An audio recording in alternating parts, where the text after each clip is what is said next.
Est-ce que vous serez capable de faire du mal simplement parce qu'on vous en donne l'ordre? C'est la question qu'on va se poser aujourd'hui. Bienvenue dans Ça dit quoi, épisode 8. En 1961, Milgram il se pose une question. Comment les soldats allemands ont pu commettre de telles horreurs?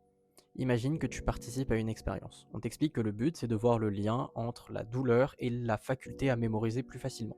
Ton rôle c'est d'administrer des décharges électriques à un apprenant à chaque fois qu'il fait une erreur. Plus la personne se trompe, plus les chocs augmentent. On commence à 15 volts, puis 30, 50, 100, 150, 300 jusqu'à 450, soit une décharge qui est potentiellement mortelle. Plus les chocs augmentent, plus la victime se plaint, puis ensuite elle supplie, elle hurle et elle finit par se taire.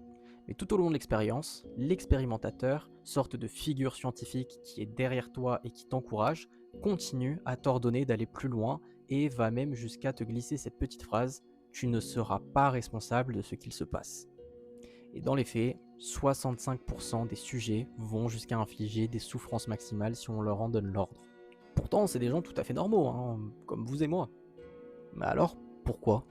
Et bah Milgram, il cite plusieurs raisons à ça. Déjà, le fait qu'on est conditionné depuis toujours à obéir à des ordres. C'est assez naturel, que ce soit dans la famille, il y a une hiérarchie des ordres, dans la société, il y a une hiérarchie des ordres, dans nos idéologies, dans nos conceptions du monde, c'est assez normal.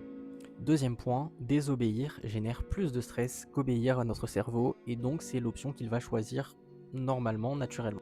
Troisième point, la déresponsabilisation. Le fait de ne pas se sentir responsable de nos actes et de se dire qu'un scientifique qui paraît légitime de par sa blouse et son aplomb et qui en plus accepte de prendre la responsabilité sur lui, ça retire un poids moral sur notre décision.